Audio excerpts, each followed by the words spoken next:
Welcome to Catholic Feedback. I'm your host, Keith Nestor. On this podcast, we connect the eternal truths of the Catholic faith with everyday life.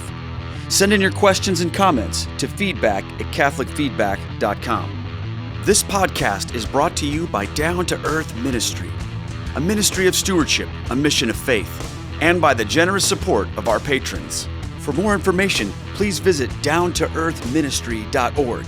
That's down, the number 2, earthministry.org. Let's get to it. Welcome to Catholic Feedback. I'm your host, Keith Nestor. On this podcast, we connect the eternal truths of the Catholic faith to everyday life. This week, we're going to be talking about gratitude. Probably not much of a shock to many of you because, of course, it's Thanksgiving, and that's just what you're supposed to do around Thanksgiving. A lot of people have been talking about all the things they're thankful for and grateful for, and I think that's great. I think the world needs a lot more of people having gratitude.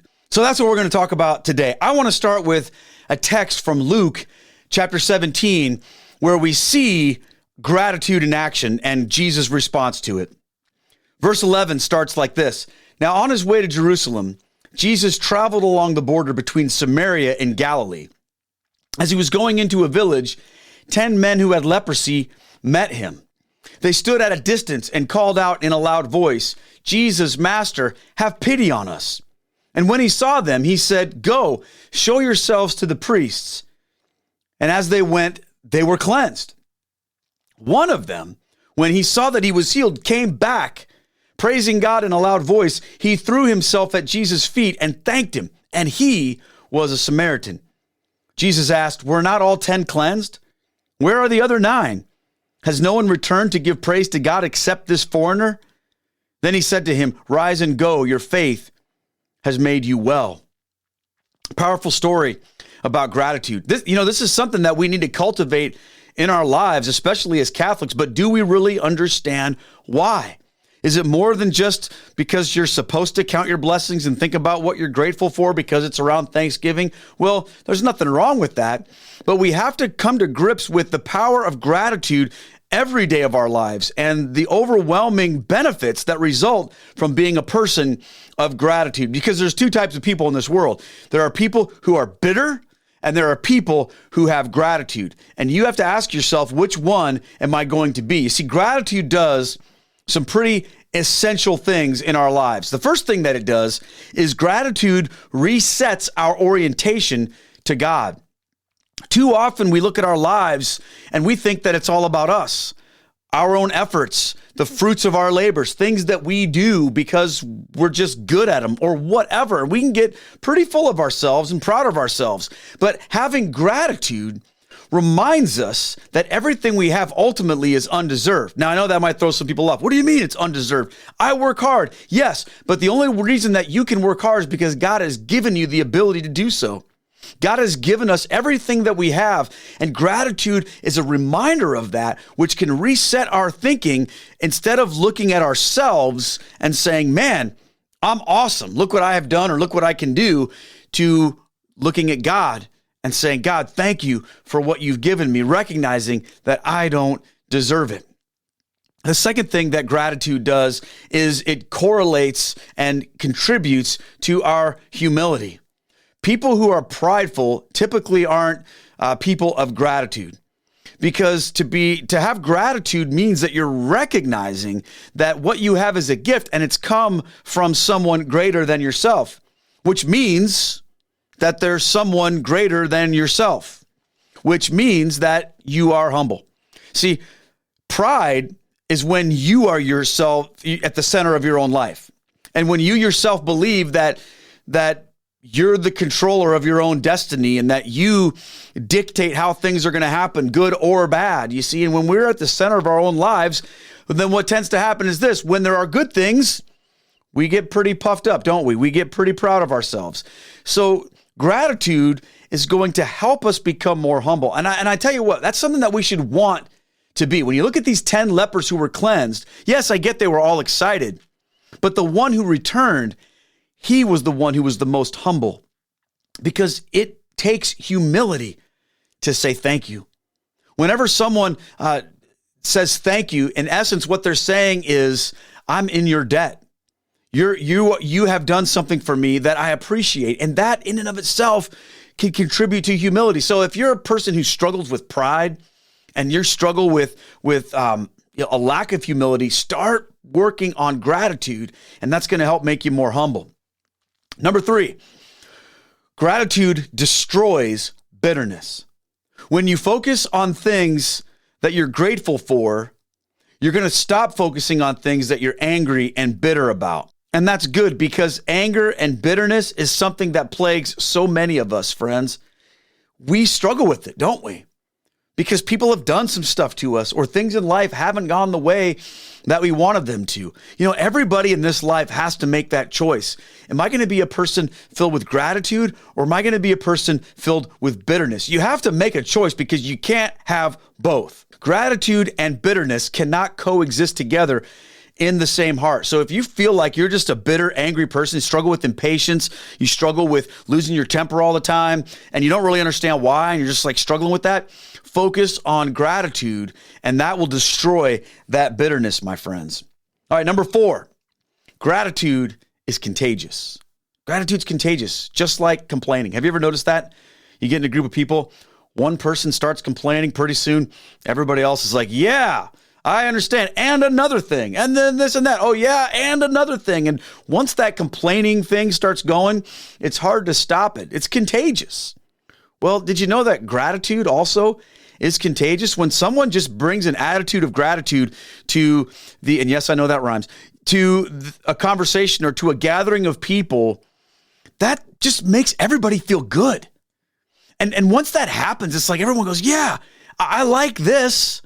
And people just begin to rub off on one another with that. So keep in mind, when you work on gratitude, you're not just helping yourself, you're helping others as well, my friends. So gratitude is contagious. Work on that. When you've been with a gathering of people and you leave them, is that gathering better off having had you a part of it, or is it worse off? A lot of it has to do with the level of gratitude you bring into that conversation. And what's awesome about gratitude is this: when you express gratitude towards someone else, they're going to express it back to you, because it just feels good. And that's, I guess, the last thing I would say about why gratitude is so important, is that gratitude pleases the heart of God. You see Jesus in this instance here, where he's like saying, where's the other guys? I healed 10 people. Why is this one coming back? And Jesus is pleased with this Samaritan. And I think that that's part of it, right? Gratitude pleases the heart of God. I mean, when you think about it, what can we offer God that he doesn't already have? I mean, we can't add anything to God's greatness, God's holiness. He has everything. The only thing we can add to God is our own personal gratitude. That's 100% up to us. God can do a lot of things, but he's not going to be grateful on our behalf. We have to do that. And that's the appropriate response to the grace of God in your life, my friend. So I'm asking you right now, have you been doing that? Have you been expressing your gratefulness and your gratitude to God? Or have you just been firing off your list of what you want God to do for you? Have you just been firing off your commands or your demands from God? I know you might say, I don't do that. You know what? A lot of us do, don't we? God, here's what I need. Here's the needs I have. Here are the things I want done. Here are the people I want changed or healed or whatever it might be. And there's nothing wrong with bringing our requests to God. We're supposed to do that. But we also have to remember that all needs to be wrapped in gratitude. And what I find interesting is that we have to be intentional about that, because a lot of times it's not something that we inherently think to do, is it? But the reality is, this is what pleases the heart of God. And I've been thinking about this a lot lately, because I've been walking through just mentally everything that's happened in my life since last Thanksgiving, and trying to do the whole, thing of count your blessings and what are you thankful for this year. And I'd like to just take a moment of personal privilege and share some things with you, my audience here on Catholic Feedback, of things that I'm grateful for. And, if that sounds boring to you, you can turn this off and go, make some Chex Mix or get some pumpkin pie ready and prepare for Thanksgiving. I'm going to be doing that too. It's pretty soon here. But I would just appreciate the opportunity to share with you guys some of the things that I'm grateful for since last Thanksgiving. And the first one, is this. My family, everyone's doing pretty well. My wife Estelle and I are healthy. Our 3 kids are healthy. We did both have some health, I don't want to say health scares, but some significant health things that we have been dealing with this year. I've been in and out of a lot of doctor's appointments this year because my liver readings were like crazy out of whack, and nobody could really tell why. So I've had 2 ultrasounds. I've had a fibro scan. I've had several appointments with specialists, and I don't know how many blood tests to try to figure out why my numbers are out of whack. And nobody seems to know really why, but my last appointment, they were, basically back to normal. So yeah, it was a lot of stuff with that, but I'm basically doing well. My wife's had a few things too. And, but for the most part, we're healthy. We're doing well. And I can certainly remember times in life when I couldn't say that. I lost my best friend, several years ago on the day that this podcast comes out, on Tuesday before Thanksgiving. He passed away from cancer. And of course, my mom died of cancer. She was sick at that time and died the following February. So I'm at a point in my life where I don't take that stuff for granted, you guys. And so for this year, for everybody in our family to be pretty healthy, that's something I'm very, very thankful for. My kids are all doing well. They're all moved out of the house now, and they're all working towards their future. And of course, I'm always praying for them to come to the Catholic faith. They know that. It doesn't surprise them when I say things like that. But everybody's doing pretty well, and I don't take that for granted for 1 second. So I'm very thankful for that. God's been doing amazing things in our spiritual lives as well. Stella and I have been growing in our worship at our Latin Mass. We've been doing the Latin Mass, or going to the Latin Mass for, maybe 3 years now. But I feel like this last year, because we had, obviously the time off in 2020 for a few months, like a lot of you did, that just ignited in us a desire to never take that for granted either. And then, of course, with Traditionis Custodius, or whatever you call that thing that Pope Francis did, that affected us. We basically moved our Latin Mass to a different parish in our town because of that. But we're thankful that we still get to have that. And we've been growing in that, just learning more, becoming more seasoned in that expression of worship. And we're feeling very, very blessed. So I have a lot of gratitude around that. Another thing, just personally, I guess these are all personal, but we're starting to get our house back together after the storm. If you remember in 2020, there was a horrible storm that came through the city that we live in. And it was like 160 mile an hour straight winds that demolished our entire backyard, basically, and other things too. Our house got smashed with tree. We lost our deck. Our shed got smashed. We used to have these big, beautiful shade trees in our yard, which is what we loved about our house the most. And every single one was ripped out of the ground.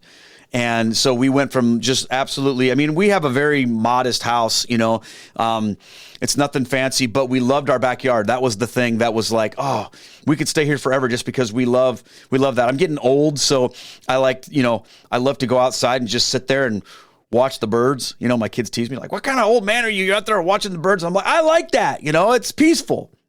Don't make fun of me, right? Well, that's all gone because they all like trees and whatnot, and there aren't any left.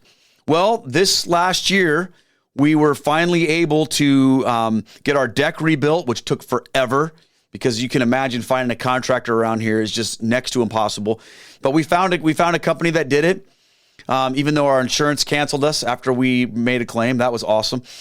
But we also, we had a guy in our church who has he's a nurseryman, so that means he plants trees. And we hired his company to come, and we planted new trees in our yards and in our yard. And, it's going to be 30 years before they're big enough to really give us any kind of shade. And we know we're probably not going to be here that long. But it just feels good to take a step in the right direction, and to see these trees is like, okay, we have recovered, we're moving on, and, things are good. So we're starting to get that sense back of, all right, our roof is fixed, our deck is fixed, our yard is on the right track. We still have a few things to do, but, personally, that's been a big focus of our year, and, we're grateful. So let's talk about ministry stuff, okay? And many of you guys know a lot of this, but I'll just share with you kind of some of the life change that has happened with regard to ministry. At the end of 2020, we basically sold our business. We had a photography business, and it was a building that we bought and renovated ourselves, and it was basically, our life's work was into this building, and we sold it in November of 2020.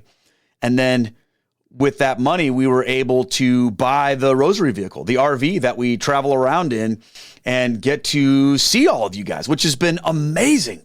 So in our first year, we got this RV in March of 2021, and we've already put over 10,000 miles on it.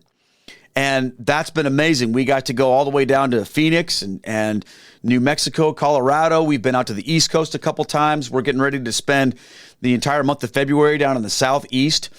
And we've just have been so blessed by the opportunity to do that. A couple other things I'll share with you about that I look at with a spirit of complete gratitude. So we pulled up with the RV in March. It was very much winter here in Iowa when I came back with the RV on a Saturday. And we drove all the way to Michigan. We bought this thing, drove it back. And I was like, where are we going to park this thing? It's a 24-foot long Sprinter van. It theoretically can fit in my driveway, but I don't want to be that guy who's got a giant RV in his driveway. No offense if any of you that have that, but I wanted to park this thing inside because it's really nice, and I didn't want it to be exposed to the elements. So I'm calling every storage place in town who's got a storage place with a 12-foot door so we can park this thing inside, and nobody has it. Everybody's full. There's no one who can help me. And I'm starting to get a little discouraged. My men's group at church is on Tuesday morning, and I went into the church that morning. We were going around asking for prayer intentions, and I said, "Hey, I'm really thankful we got this awesome RV, but I've been really frustrated with the fact that I can't find a place to park it inside, and I've called all the storage places." And I was telling the story, and this guy in our group he interrupts me. He says, "Stop." Solved. That's what he said. He goes, "We got that solved." Like, what do you mean we got that solved? Well, he and his sons had just purchased an abandoned golf course, like in a town like 20 minutes north of here. And they're building a bunch of stuff on this thing. And on this golf course, there's this big metal building that has a door. And he said, "Drive it up. Let's go put it up there. You can keep it inside this building for free." And I'm like, are you kidding me? Because even if I did find some place to park it, it's going to cost me like $150 a month minimum. Well, this guy from my men's group was like, "Bring it on up." So he lets us and it's still there. Like, he lets us park it in his place for free. And it's actually been a really cool thing because this guy's become a supporter of our ministry, and his son has too. And like, these guys are part of our ministry family now. It's been huge. Well, not only that, but get this. The guy who is the service manager for the Mercedes Sprinter in the dealership near our town, that guy, the manager of the service department, goes to our parish. I had no idea. And he prays the rosary with us. And so he's like, "Keith, here's my cell phone number. You need anything, you need service done, you need work done, bring it to my house. I'll drive it down, work on it." And I've had this guy do everything to it. And it's just been an incredible connection to have this guy who's taking care of us with that. It's been amazing. And I'm so grateful. And we can't wait to see what God does with this part of our ministry. We're super fired up about it. So I'm very grateful for that, and man, there's a whole nother story I could tell you about selling our building, how we had a buyer and they backed out, and we didn't know what we were going to do. And then this other buyer came along and it just worked out awesome. See, we're just extremely grateful. I'm also grateful that in 2021, I was able to get back out and speak, which is, again, part of our traveling. And I got to go to some amazing places and meet some incredible people, places like Memphis, Michigan, Bay Village, Ohio, Defiance, Ohio, Elizabethtown, Pennsylvania, Davenport, Iowa, and others. That was just, like, I live to do that. I'm so thankful anytime I get the opportunity to travel and speak, as well as, many other things that I've got to do online. So whenever I get the opportunity to share my story, that's just an incredible moment of gratitude for me to share what God's done in my life. Okay, so a couple other things. The Rosary Crew. I mean, come on. If you're part of what's going on here, and chances you are that you've seen how this thing has become an incredible ministry, and I'm extremely grateful to be a part of it. I never in a million years thought that I would be able to lead the Rosary for more than, a few days. And remember when we started this thing in 2020, we thought it was just for 15 days, 2 weeks to slow the spread or 14 days or whatever. And, we're in March, we'll have our second anniversary of praying the Rosary every single day. And, we're seeing almost 80 countries, thousands of people. Doors have been open to the Rosary Crew to cross-post our live stream onto Facebook pages with millions of followers that have allowed us to see as many as 10,000 people pray the Rosary on a daily live stream. It's been absolutely incredible, and I'm beyond thankful for the community that has formed around this thing. It's not just about praying. I mean, that's powerful and amazing, but God has done an incredible work by giving us all this family of faith that has changed lives and has been a lifeline really for many of us who've been isolated because of the pandemic, and has helped people grow in their faith. It's an incredible blessing, and I am so thankful for it. I'm also thankful for Unpacking the Mass. That's our weekly live stream Bible study that we do on the readings of the Mass. And I remember we used to do that after the Rosary Crew on Sunday night. I just kind of walk through these readings, and then somebody suggested, hey, do this before Sunday so we can be ready when we go to Mass, having already heard this. And I thought, yeah, all right. So we started doing that. And I'm extremely thankful for the devotion that people have to that, because like I've said before, that's probably my favorite thing that I get to do is unpacking the Mass. And I used to be really frustrated by the fact that I felt like nobody really cared about it.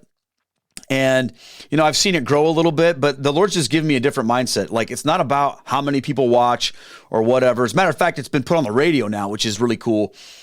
But God's just given me just a sense of gratitude for the fact that we have the readings from the church, that the church gives us these readings, and that we can study them and walk through them together.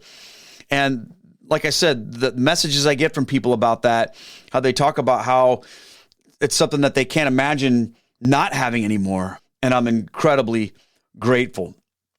Another thing I'm grateful for, and I won't yak at you too much longer. We'll keep this one kind of short today. I'm grateful for the personal interactions I've got to have with many people who, through the work of this ministry, have come into the Catholic Church or have renewed their faith.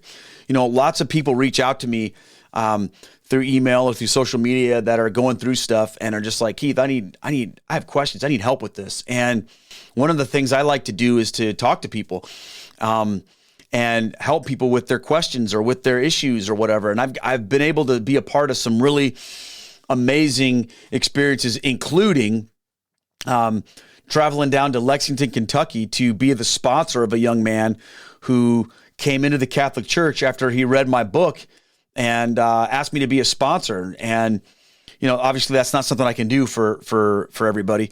But for this guy, I was just like, yeah, I'm going to do this. And me and my buddy Greg, we drove down there like 9 hours each way to stand up with him. And it was an incredible, just incredible moment in my life to be able to do that. And I've been able to do similar things virtually with people, talk to people, and just be a part of that. I've never been a guy who's been like, hey, I have to have 1 million followers or this or that, or have a ton of money from books or what. I don't really care about any of that. What I care about is our lives being touched by what we're doing. Is God working through us to actually help people? I don't want to be viewed as some sort of like Catholic entertainment or whatever.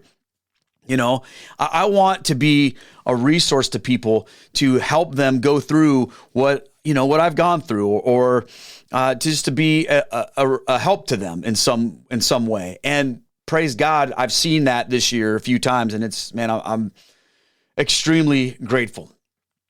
One more thing. I'm grateful for all of you and for all of the support that you guys give to me and to this ministry.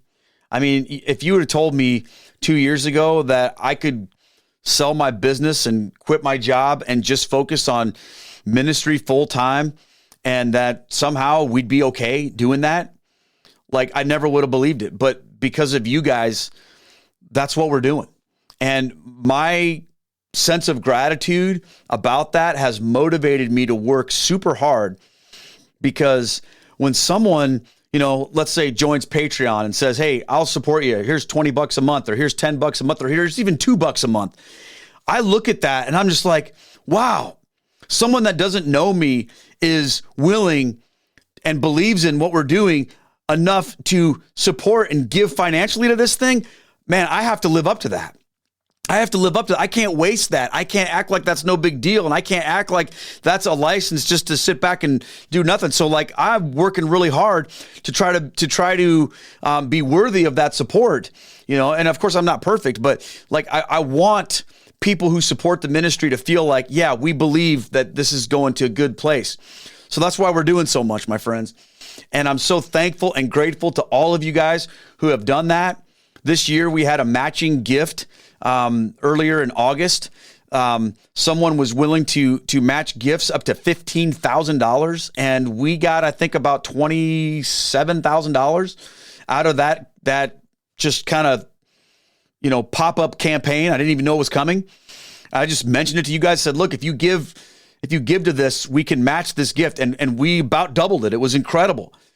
And I'm like blown away. Now, I've talked about this before. That money does not go in my pocket. I don't receive that money personally. Okay.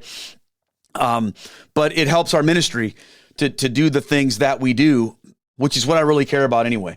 And not to mention the messages of encouragement, the gifts that people send to me. It's funny. Like, we have this kind of running thing at my house where, when a UPS truck shows up or whatever, and something is sent to me, it's like my wife's like, or the kids are like, oh man, Dad's always getting presents. He's always getting presents from people. People send rosaries or books or different things as blessings. Some people even send food. It's awesome, and I appreciate that stuff, you guys. It's really meant the world to me that you guys support and encourage so much. And then, of course, just the messages of encouragement and just saying, Keith, thanks for what you do. Guys, I'm saying thanks for what you do. It gets me out of bed every morning, and it keeps me fired up and energized to do this. And I couldn't be more grateful. Estelle and I often look at each other and we just go, can you believe this is what we're doing? We came back from a talk the other night that I did. And I just said to her, it was late. We'd been on the road and gave this talk. We got home late, and I just was like, man, this is just a ton of fun, isn't it? Getting to travel and speak to people about the faith and interact with people and pray together. Like, can you imagine anything else you'd rather do with your life? This is just so amazing. I'm just so grateful for it, you guys. So thank you all for all your encouragement. Now, yes, of course, there have been challenges as well. We encounter people who don't like us, which is fine. We encounter people who hate the church and turn their negativity towards us. There are people who say mean things, even Catholics who are just like, oh, you're not this enough, you're not that enough, whatever this, whatever that. And, I'll be honest with you, that has hurt my heart in many instances. But I'm getting better at dealing with that.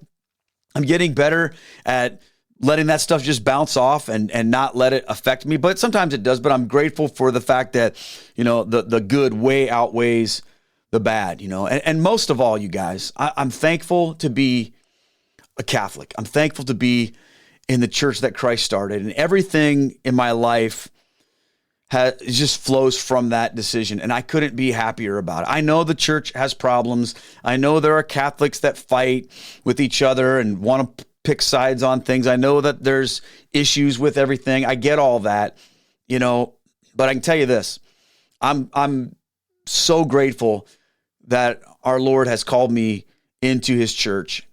And I'm grateful for the promise that the gates of hell will not prevail against it. So before I let you go, I just want to, because I still have that pastor's heart of like giving you stuff to do, like make this practical.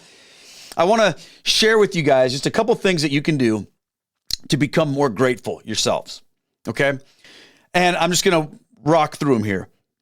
Number one is this: how to become more grateful. Hey, do what we're doing here. Talk about good things with other people. Like, I had to literally make a list of the things that I wanted to share with you guys that I was grateful for. And I've been in an amazing mood all day because of it. Because when you start to think about it and you begin to talk about it, it like manifests that positive vibe of your gratitude. And it really does help. So have you done that? Like, talk about it with people. Talk about good things with other people. Which then, of course, the flip side of that is don't let yourself get drawn into negativity. All right? Don't let that happen. And that's a real struggle in the world of social media and Catholic YouTube and especially Catholic Twitter and stuff. There's a lot of negativity out there. And it's just like there are these people who they're in an ungrateful, bitter place. And it's like their desire is to pull everyone into their negative world. And I know that that's, kind of exciting or interesting to find out what everyone's upset about and why we're supposed to be outraged right now and all of that. I get all that, but don't let yourself get drawn into that. It's ultimately a trap, my friends. It's not going to help your life. It's not going to make you a better Catholic. It's not going to make you a more joyful person. It's certainly not going to make you holier, and it's definitely not going to make you more grateful, which is what we're trying to do here. Okay, another thing. This is a huge one.